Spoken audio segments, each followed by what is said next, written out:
It was a dark academia broadcast, and tonight's story is centered around two unassuming curators at a museum, and is entitled The Book About Books. Installment 1. The Way of Things.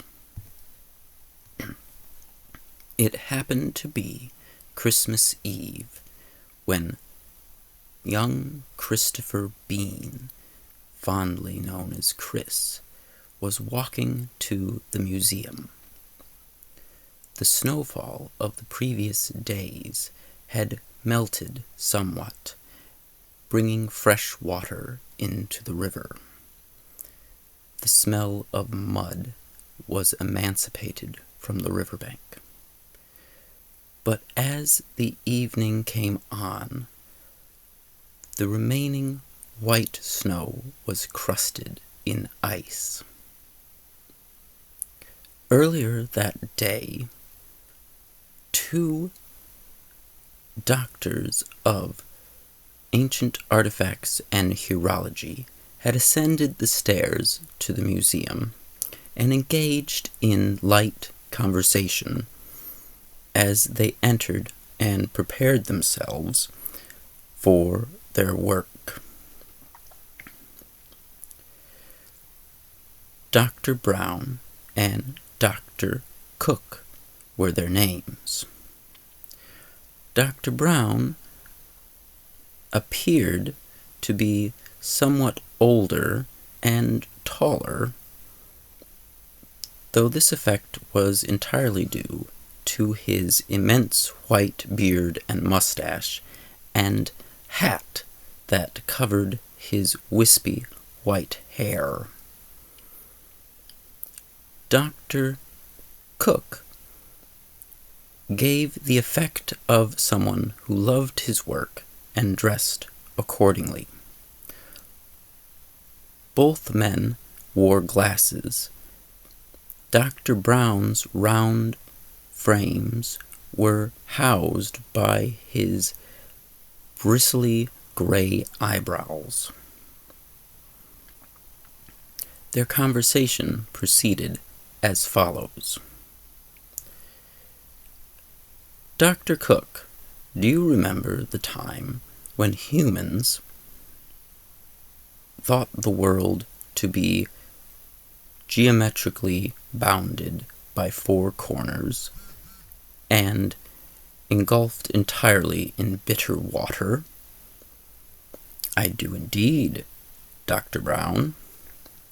What simple and unassuming lovely times those were.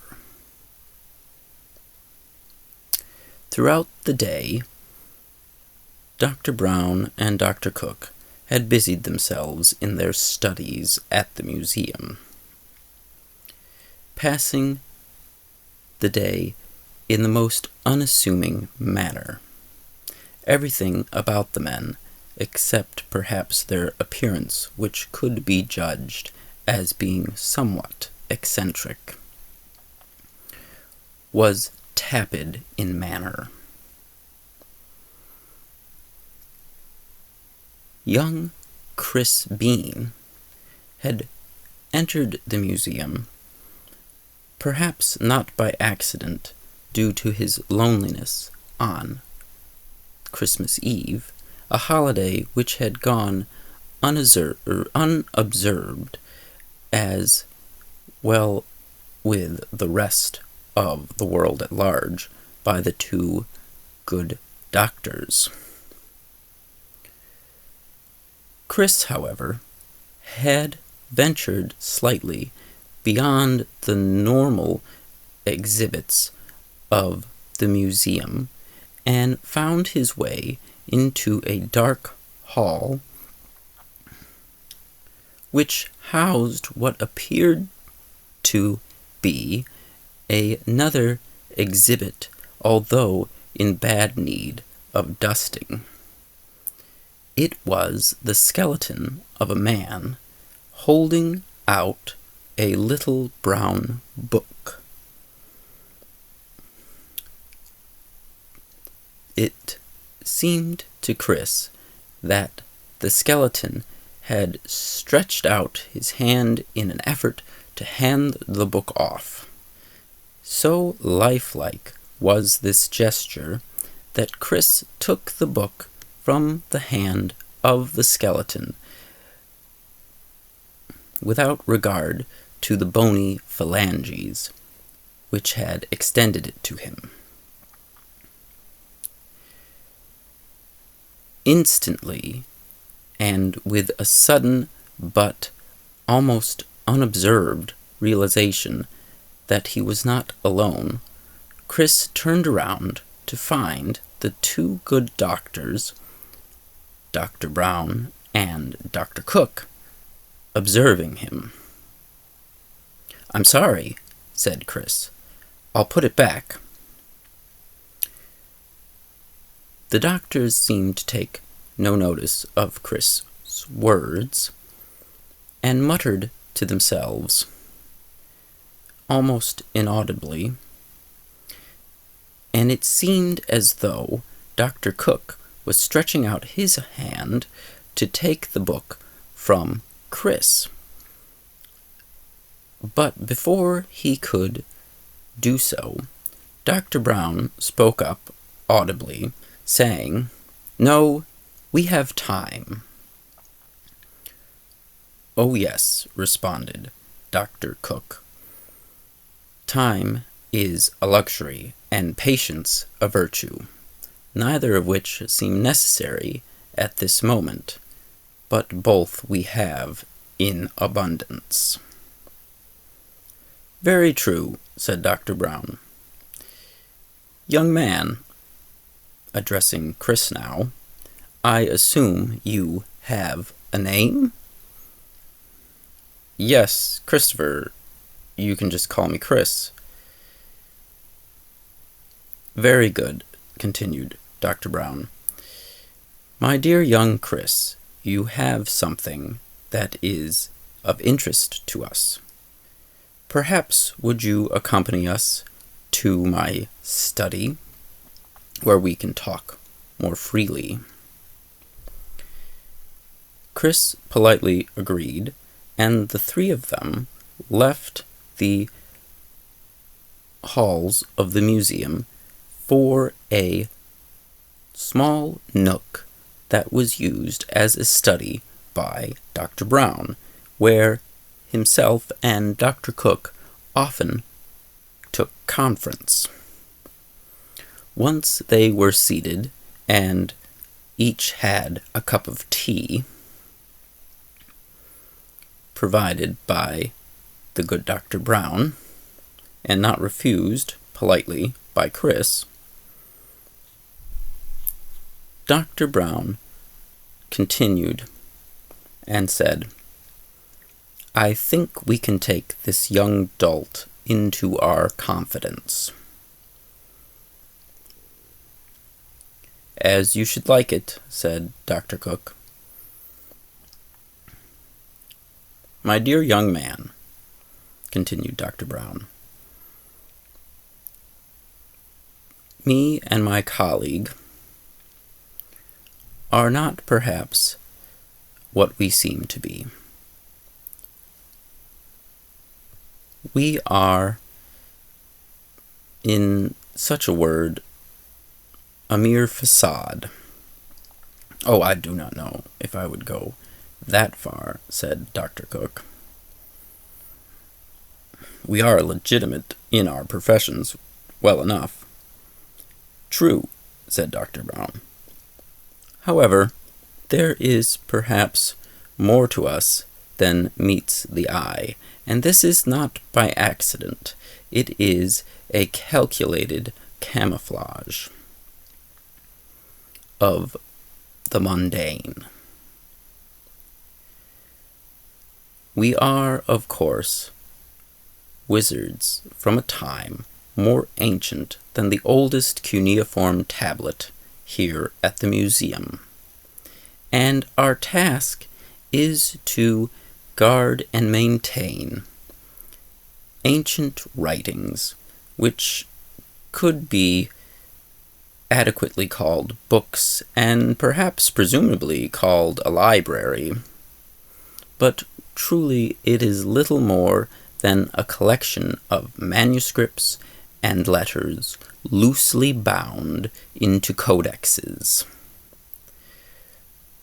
all of which we maintain here at the museum secretly, except for when they are lent out, interrupted Dr. Cook.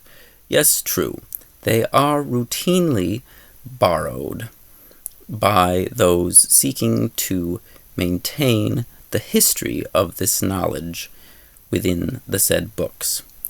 Borrowed or thieved, interrupted Dr. Cook. Oh, I don't think we have to go that far, said Dr. Brown. Although you may be right, though if the borrowers are thieves, I dare say we are the two chief among them.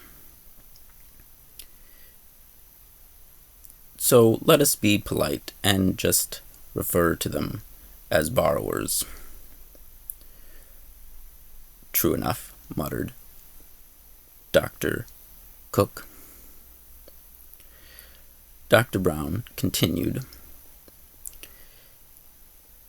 There is one book, however, that has gone missing from our collection, and it has been unaccounted for several centuries now, looking questioningly at his companion. Centuries, true, muttered Dr. Cook. It is a compendium, an anthology of all the work catalogued in a chronicle, and unless I'm mistaken, it is the book that you now hold in your hand. There was a long pause, or at least it seemed long to Chris, who was questioning his coming to the museum in the first place, and did not by any means understand or care to understand the prattle of these kindly old gentlemen, and longed to end his museum adventure and return home. If you doubt what I now say to you is the truth, continued Dr. Brown, I wish you would take that book home with you and look into its contents, and I feel that you will, without any doubt, accept what I have told you now as the truth. But if I let you take it home, you must promise me to bring it back.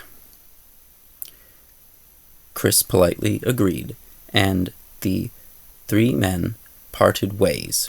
Chris returned home to his flat, and once comfortably there, a question began to gnaw away at his mind, and he knew he must answer it. What was the contents of the little book? The beleaguered little scratching of continuity continued to press forth curiosity upon Chris's mind, until he at last determined to satisfy himself by looking at the book and understanding its contents, believing then he would be able to sleep soundly, wanting the day just to come to an end. In a lifetime of tears and laughter, all good things must come to an end, and this is the end of installment 1.